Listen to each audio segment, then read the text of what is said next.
Hello, Brad, again with my next video today. Um, I was working evening shift yesterday, and I got home around 11:30 last night. And finally, in my mailbox, I did get my sample from Kerosene. He did message me, and he told me that he wanted my opinion on this fragrance. Sent me a free sample, so I'm greatly appreciative of that. I also am participating in the Wally Stinks.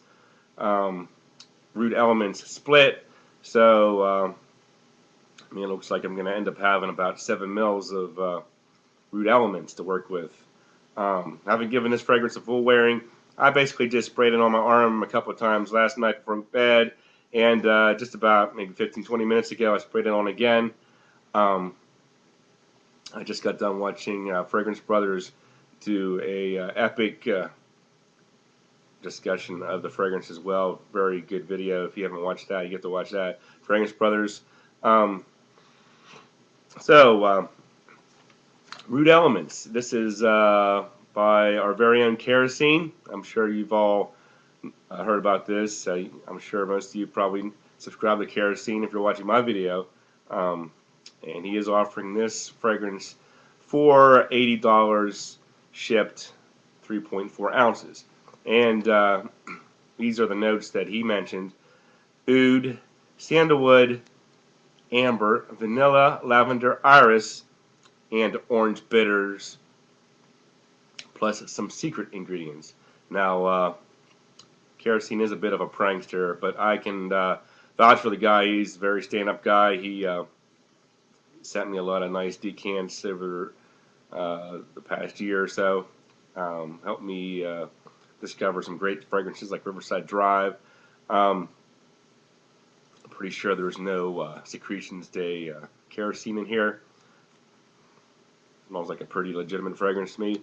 So, yeah, with that in mind, let me give you my impressions of the fragrance. First of all, in the opening, yeah, I do pick up on that orange bitters and like the sweet ambery vanilla smell. It almost comes across as like almost like a candied medicinal type of a smell to my nose, almost like a baby medicine type smell, but not bad. It's pretty nice. But after, I would say, just like 2 minutes or so, most of the orange bitters kind of settles down, and I get like an incense note kind of popping in after a couple minutes, sort of like an incensey, orange, ambery, vanilla woods fragrance. And I have to say that, it's pretty unique. Nothing quite like it that I've smelled before. Actually, the very first time I smelled this fragrance, the fragrance that kind of popped into my head for some reason was the original Gucci Pour Homme in the brown bottle. I think because of the incense, the amber, and the woods. Now, this one, the woods note is not a harsh woods note. As you can see, it's sandalwood and oud wood. Gucci was a kind of like a pencil shavings cedar wood. So this, to me, kind of smells like it's basically like a toned down version of Gucci Pour Homme to my nose. It has a lot of the same aspects. I just think that this one's probably a little bit easier to wear because I don't think it's as beastly, and I think, like I said, the woods aren't going to be as in your face. Yeah, I know Kerosene did describe this fragrance as oud for people that don't like oud. I'm not really sure about that description. It does not really even resemble like what I thought oud was. I'm not really sure exactly what oud is supposed to smell like. I've smelled M7, which does kind of have like a fireplace slash cough medicine type smell to it, and Montel's Steam Oud, which kind of had like an old house smell to it. This one, basically, it just reminds me of incensey amber fragrances, more along the lines of like Desert Moroccan or amber fetiche, stuff like that. But what I like about this one, and traditionally I'm not a big fan of those fragrances. I know there's a lot of love for Desert Moroccan and amber fetiche when people review those fragrances.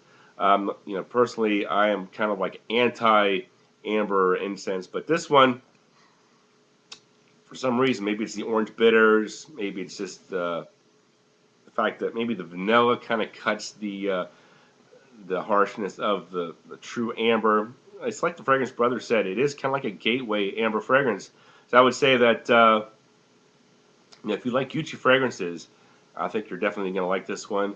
Normally, I would have said that if you like Gucci and you want to get into niche, go ahead and check out some of the Serge Lutens fragrances. I haven't tried Cher Guide, but I would think Cher would probably be right up your alley.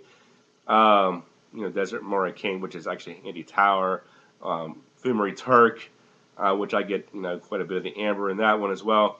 But the thing is, there is a big jump I think between like Gucci and like Andy Towers, Desert Moroccan, and Serge Lutens, Fumery Turk. It's kind of like jumping off a balcony. It's like it's going to be a rough landing. But I think with this fragrance, you're kind of cutting the distance in half. It's kind of like a step stool. I think if you get like from Gucci fragrances to this one, I think you're gonna be quite happy because it's kind of like you're getting the quality of the niche, but you're not making a big jump in terms of like wearability. You're not gonna get something that's like really hard to pull off. I think this one's pretty versatile. I can see wearing this one during the day at work, and I think it's dressy enough for. Um, I mean, I don't know, maybe the candy like quality of the orange bitters mixing with the vanilla amber might make it more casual than formal, but I really don't see this being overly casual. I kind of see it casual slash formal, very versatile. I could see wearing this pretty much anytime, fall, winter, casual or formal. Some pretty impressive fragrance in my opinion. I'll have to give it a couple full wearings. Maybe I'll go back and do a full review of it. But for now, I would say, yeah, if you like Gucci, or if you find some of the niche ambers too hard to pull off, I think Rude Elements would be right up your alley. So yeah, impressive debut from Kerosene. Quite impressed with it. I kind of give it about an 8 out of 10 for now, which was what Daver gave it. I think he gave it 4 out of 5. So 8 out of 10, same score. Because I don't really like amber incensey fragrances too much. But this one, if I had to have one, this would definitely be the one because it is easier to pull off than most of them. So great job. Thanks for watching. I'll talk to you guys later.